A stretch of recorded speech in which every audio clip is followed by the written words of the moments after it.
Monsieur le président, monsieur le Premier ministre, mesdames et messieurs les ministres, chers collègues, la Fédération de Russie a décidé ce 24 février, sur ordre de son président Vladimir Poutine, l'invasion d'un autre pays souverain, l'Ukraine, en violation flagrante du droit international. Une guerre se déroule sous les yeux du monde. Poutine a mis tout en œuvre pour cacher ses intentions et désormais les morts et les blessés. Mais le courage des Ukrainiens, au premier rang duquel le président Zelensky, permet à la communauté internationale de prendre la mesure de la tyrannie mise en œuvre, celle d'un Poutine qui est la résultante de trop nombreuses reculades, pour ne pas employer le mot de lâcheté. Nous pensons à tous les Ukrainiens, aux victimes de ce conflit qui n'a pas lieu d'être. Nous pensons à celles et ceux qui se sont notamment établis en France et qui ont aujourd'hui les pires craintes pour leurs familles, leurs amis, restés là-bas. Nous pensons également à la communauté française qui vit en Ukraine. Comment ne pas y penser, nous qui, pour beaucoup, sommes liés par nos récits de vie à cette Europe de l'Est, si souvent malmenée à travers l'histoire. Nos familles, ma famille, avaient pour certaines trouvé refuge en France. Ces familles d'Europe centrale, polonaises, tchèques, slovaques, roumaines, moldaves, bulgares, ukrainiennes, ces familles baltes, ces familles russes, aussi, toutes ont un jour trouvé un foyer ici. Alors, à la tribune de la Haute Assemblée de la République, nos pensées sont imprégnées d'une émotion singulière.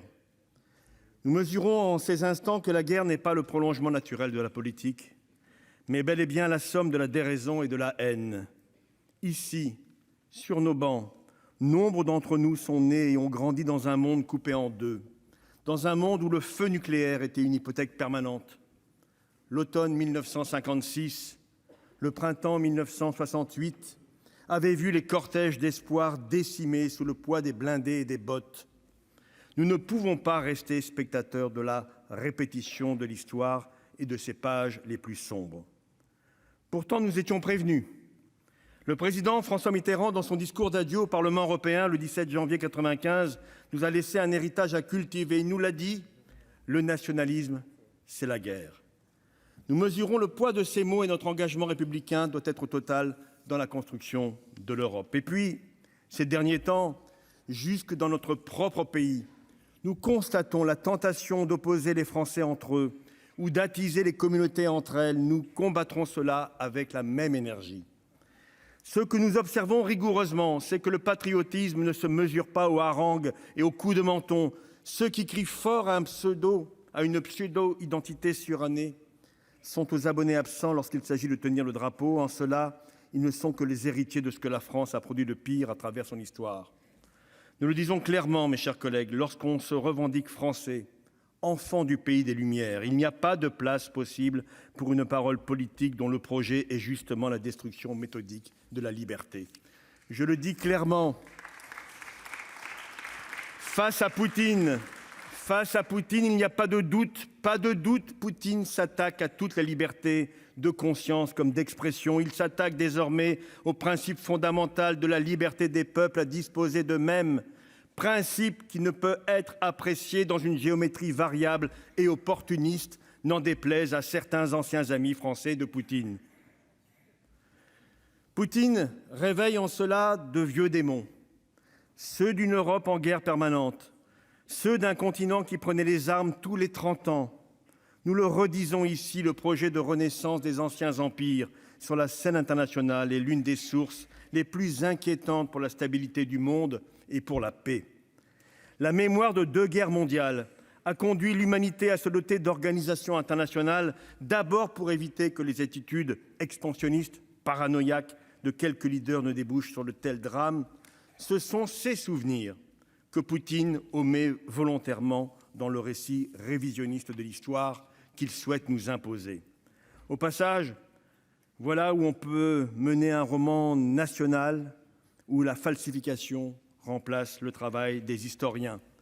Poutine est un prédateur et l'Ukraine n'est que la première marche de son projet impérialiste. À travers Poutine et sa décision, nous voyons le pire de ce que peut offrir un régime dictatorial. Mais il n'y a pas de fatalité. Le meilleur de la Russie est dans le cœur du peuple russe. Et je veux ici saluer le courage de ces femmes et de ces hommes qui sont sortis manifester à Moscou, à Saint-Pétersbourg, jusqu'en Sibérie, à Minsk aussi, malgré le danger représenté par l'interdiction du pouvoir. Je salue aussi le mouvement sportif et le mouvement culturel qui ont su prendre toutes leurs responsabilités. Nous devons dire au peuple russe, trop souvent manipulé, que la France, l'Union européenne et le monde se tiendront aussi à leur côté pour reconstruire la paix le moment venu. Oui, nous voulons la paix. La paix, la tempérance, la sérénité pour notre génération et les générations futures, ici et partout dans le monde. Les opinions publiques nous le rappellent. Et c'est grâce au soutien des opinions publiques que l'Union européenne avance comme elle ne l'avait jamais fait depuis si longtemps. Nous savons aujourd'hui, à l'épreuve des faits, que l'Europe de la défense ne doit plus être un vœu pieux. Sans porter atteinte à la souveraineté des États membres, elle est la garante d'une véritable diplomatie européenne. Elle en représente la crédibilité et l'indépendance. Mes chers collègues, cela vient d'être dit par notre collègue Retailleau, le projet européen doit être réécrit, y compris à l'aune de la pensée de ses pères fondateurs, plus que jamais d'une terrible actualité. La mobilisation des peuples libres est réelle pour la paix. Celle du peuple ukrainien en particulier doit être entendue. Nous devons nous entendre, et vite, sur sa demande d'adhésion à l'Union européenne et trouver ensemble les voies et moyens appropriés qui nous permettront d'y répondre. Mais d'ores et déjà, je propose que nous accueillions les réfugiés ukrainiens dans les meilleures conditions possibles, en leur donnant provisoirement les mêmes droits que ceux détenus par les citoyens européens afin qu'ils puissent se reconstruire un futur. Oui, la France devra prendre toute sa part dans la mise en œuvre de la directive de 2001 sur la protection temporaire. Mes chers collègues, 7 millions de personnes seraient concernées selon l'Union européenne. Je pense à ces femmes, à ces enfants, à ces personnes âgées. Et je dénonce ici l'ignominie des propos tenus hier matin par l'un des candidats d'extrême droite à la présidentielle française. Face au déferlement militaire, les mesures prises doivent être implacables. Nous demandions l'interruption pour la Russie du système SWIFT. Cela se réalise. Nous exigions l'arrêt de la diffusion de Russia Today et de Sputnik et des dispositifs de désinformation par le Kremlin. L'Europe le fait. Nous sollicitions l'envoi d'équipements et de matériel pour aider la résistance ukrainienne. Le gouvernement s'y engage, Monsieur le Premier ministre. À ce stade, les sanctions sont là. Certains en discutent leur efficacité réelle. Pour notre part, nous considérons qu'elles sont nécessaires. Nous demandons également au gouvernement de prendre l'engagement ici de ne pas reconnaître, s'il devait advenir, un pouvoir fantoche en Ukraine, marionnette de la Russie. Ces sanctions sont nécessaires, même si elles demanderont des efforts en retour. Nous devons les anticiper dès aujourd'hui. Toutes les inégalités sociales, qui sont déjà insupportables, pourraient s'accentuer si on ne s'y attaque pas avec détermination. Pour compenser les conséquences économiques à venir des décisions que nous avons portées, il nous faut nous atteler dès maintenant à construire un bouclier de justice sociale qui protégera les Français, particulièrement les plus fragiles, éventuellement en demandant un effort exceptionnel aux ménages qui ont le plus profité de ce quinquennat. Cette question sociale n'est pas que conjoncturelle, mes chers collègues. Il faut avoir conscience que les inégalités sont le creuset des crises à venir, comme le sont aussi les questions environnementales et énergétiques.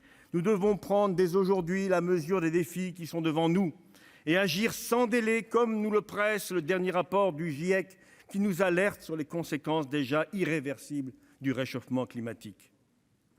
Je le disais, personne sur ces bancs, comme partout ailleurs, personne ne veut la guerre. Nous recherchons le retour à la paix. Les pays baltes, les Balkans et l'ensemble des pays en proximité géographique avec la Russie doivent savoir que nous sommes à leur côté. Cet engagement pour la paix va de pair avec la confiance dans nos armées. Mon groupe a toujours soutenu le renforcement de nos capacités afin que celles-ci aient les moyens opérationnels pour mener toutes leurs missions de protection. Vous pouvez compter sur nous, Monsieur le Premier ministre, pour continuer dans cette voie. Je salue d'ores et déjà l'engagement de nos militaires, prêts à toute éventualité, et je leur exprime notre profond respect.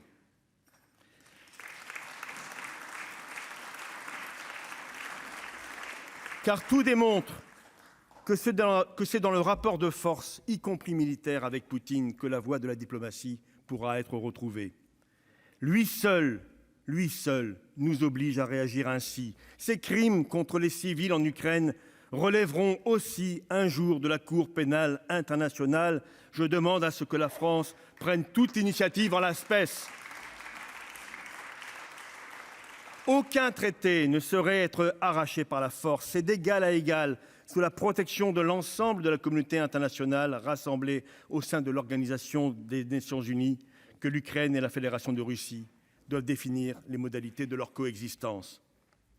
Je souhaite aussi attirer l'attention sur la nécessité du respect du Parlement, Monsieur le Premier ministre. Nous sommes une démocratie, c'est aussi notre différence. L'exécutif a un devoir d'information du Parlement en cette période de crise sur la question des moyens à apporter à l'Ukraine, tant militaires qu'humanitaires, sur les modalités d'accueil des réfugiés en France, sur les positions prises dans les différentes organisations internationales, de tout ce qui est mis en œuvre à chaque instant. Le Parlement doit être informé et je vous remercie pour l'initiative que vous avez prise en réunissant notamment les 2 présidents de Chambre et les présidents de groupe il y a quelques jours. Plus que jamais, nous voulons souligner le multilatéralisme comme un outil de conquête de la paix et du progrès de l'ensemble des peuples du monde. Mes chers collègues, pour terminer, au nom de mon groupe, au nom du parti qui est le mien, je veux dire comme sénateur socialiste, comme citoyen, qu'avant toute considération, à l'instar de tous les Français, nous sommes républicains. Nous croyons à la force, à la sagesse, à la beauté de la République. Ce projet de fraternité universelle que la nation s'est choisi il y a plus de 2 siècles et auquel la nation a régulièrement démontré son attachement, notamment lors de la Deuxième Guerre mondiale. Plus que jamais dans la tempête et devant les incertitudes, nous affirmons que nous défendrons cette flamme, car elle est un phare dans le monde. En ce sens, sans rien concéder ni de la richesse de nos différences, ni de la puissance du débat démocratique, nous prenons l'engagement de travailler avec détermination et vigilance dans l'unité républicaine pour parvenir à passer tous ensemble cette terrible épreuve pour la France, pour l'Europe et pour le monde. Mes chers collègues, l'Ukraine nous oblige. L'Ukraine, martyre, mène un combat à mort pour la liberté, pas que la sienne, mais aussi pour la nôtre. Permettez-moi de saluer ici, pour terminer, l'extraordinaire bravoure et peut-être le sacrifice suprême du président Zelensky, qui ce midi, dans un échange avec les parlementaires européens, a proclamé, je le cite, « Ne nous lâchez pas, la lumière doit vaincre l'obscurité. » Gloire à l'Ukraine. Merci, Monsieur le Président. Merci beaucoup.